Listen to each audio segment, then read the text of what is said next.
Assalamualaikum warahmatullahi wabarakatuh.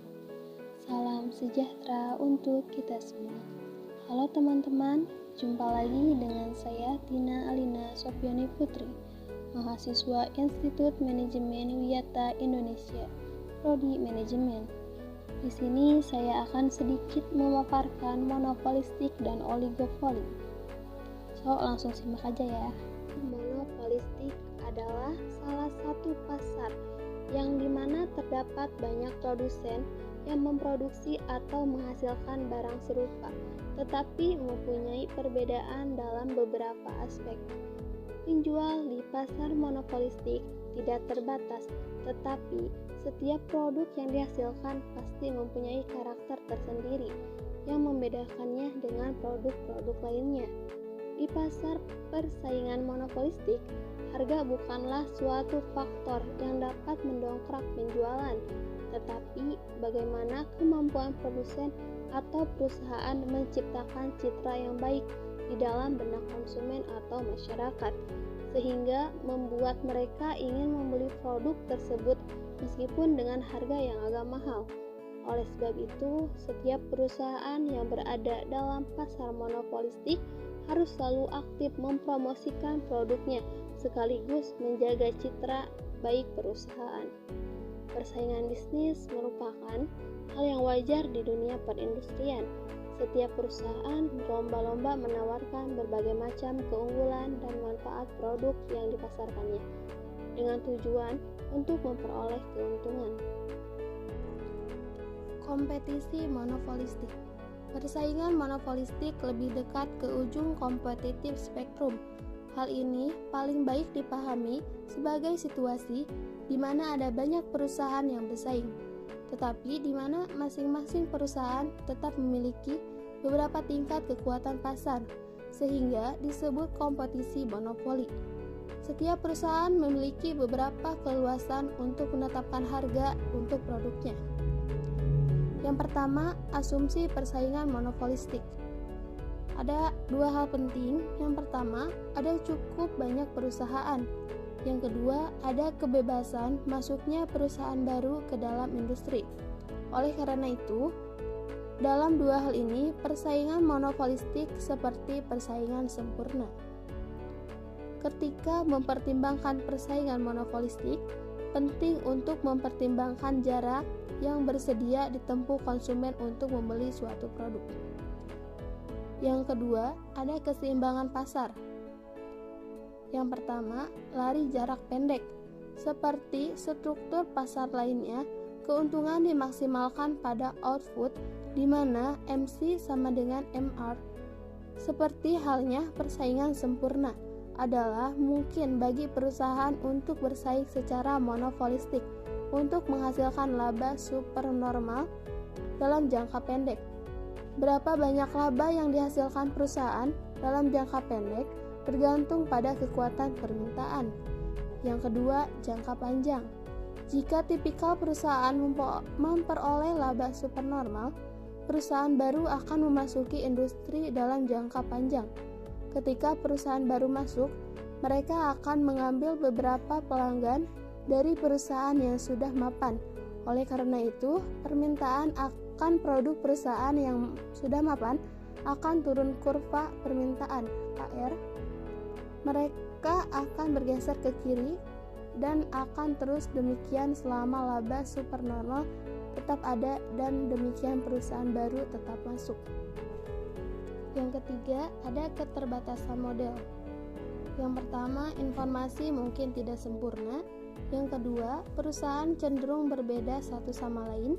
Yang ketiga, perusahaan yang sudah ada mungkin menghasilkan keuntungan supernormal, tetapi jika perusahaan baru masuk, ini mungkin mengurangi keuntungan setiap orang di bawah tingkat normal. Yang keempat, salah satu masalah terbesar dengan model sederhana yang diuraikan di atas adalah model tersebut berkonsentrasi pada keputusan harga dan keluaran. Poin keempat, membandingkan persaingan monopolistik dengan persaingan sempurna dan monopoli. Perbandingan dengan persaingan sempurna.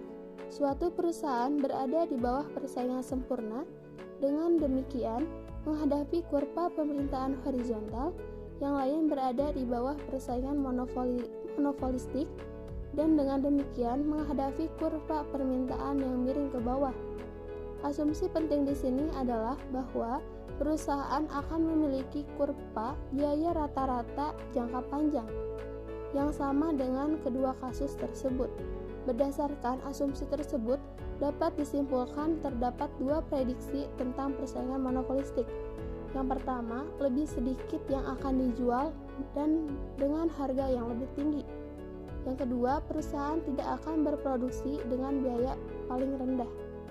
Jadi, perusahaan di bawah persaingan monopolistik dikatakan memiliki kelebihan kapasitas, meskipun perusahaan dalam persaingan monopolistik dapat mengenakan harga yang lebih tinggi daripada dalam persaingan sempurna. Perbedaannya mungkin sangat kecil. Poin terakhir, perbandingan dengan model. Argumen di sini sangat mirip dengan argumen ketika membandingkan persaingan sempurna dan monopoli. Di satu sisi, kebebasan masuk untuk perusahaan baru, karena itu kurangnya laba supernormal jangka panjang di bawah persaingan monopolistik cenderung membantu menekankan harga konsumen dan mendorong penghematan biaya. Oligopoli. Oligopoli terjadi ketika hanya beberapa perusahaan di antara mereka berbagi sebagian besar industri. Perusahaan dapat menghasilkan produk yang hampir identik, misalnya logam, bahan kimia, gula, dan bensin. Akan tetapi, sebagian besar oligopolis menghasilkan produk yang terdiferensiasi, misalnya mobil, sabun bubuk, minuman ringan, peralatan listrik. Sebagian besar persaingan antara para oligopolis semacam itu adalah dalam hal pemasaran mereka, khusus mereka. Praktik pemasaran mungkin sangat berbeda dari satu industri ke industri lainnya. Poin pertama, ada dua fitur utama oligopoli. Yang pertama, hambatan masuk. Ukuran hambatan akan bervariasi dari satu industri ke industri lainnya. Dalam beberapa kasus, masuknya relatif mudah, sedangkan dalam kasus lain hampir tidak mungkin. Yang kedua, saling ketergantungan perusahaan. Mereka saling bergantung. Setiap perusahaan dipengaruhi oleh tindakan para pesaingnya.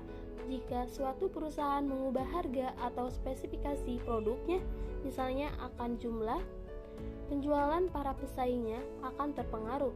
Pesaing kemudian dapat merespon dengan mengubah harga, spesifikasi, dan iklan mereka. Oleh karena itu, tidak ada perusahaan yang dapat mengabaikan tindakan dan reaksi perusahaan lain dalam industri tersebut. Poin kedua, ada persaingan dan kolusi. Oligopolis ditarik ke dua arah yang berbeda.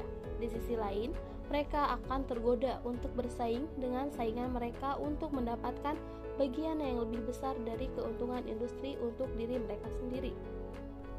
Poin kedua, ada persaingan dan kolusi. Oligopolis ditarik ke dua arah yang berbeda. Di sisi lain, mereka akan tergoda untuk bersaing dengan saingan mereka untuk mendapatkan bagian yang lebih besar dari keuntungan industri untuk diri mereka sendiri. Kedua, kebijakan ini tidak kompatibel. Semakin sengit perusahaan bersaing untuk mendapatkan bagian yang lebih besar dari keuntungan industri, semakin kecil keuntungan industri ini. Misalnya, persaingan harga menurunkan harga rata-rata industri, sementara persaingan melalui iklan meningkatkan biaya industri. Poin ketiga, ada oligopoli kolusif. Yang pertama, ada kartel. Perjanjian kolusi formal disebut kartel. Kartel akan memaksimalkan keuntungan jika bertindak seperti monopoli. Kurva persaingan pasar total ditunjukkan dengan kurva MR, pasar yang sesuai. Kurva MC, kartel, adalah jumlah horizontal dari kurva MC para anggotanya. Setelah menyepakati harga kartel, para anggota kemudian dapat bersaing satu sama lain menggunakan kompetisi non-harga untuk mendapatkan bagian sebesar mungkin dari penjualan yang dihasilkan. Alternatifnya, anggota kartel entah bagaimana bisa setuju untuk membagi pasar antara mereka. Yang kedua, ada kolusi diam-diam. di mana perusahaan mempertahankan harga yang ditetapkan oleh pemimpin yang mapan. Ini dikenal sebagai kepemimpinan harga perusahaan yang dominan. Alternatifnya, pemimpin harga mungkin hanya salah satu yang terbukti, paling dapat diandalkan untuk diikuti, salah satu barometer terbaik dari kondisi pasar. Ini dikenal sebagai kepemimpinan harga perusahaan barometrik. Faktor-faktor yang mendukung kolusi-kolusi antar perusahaan, baik formal maupun diam-diam. Di antaranya, yang pertama, hanya ada sedikit perusahaan, semua dikenal satu sama lain. Mereka saling terbuka mengenai biaya dan metode produksi.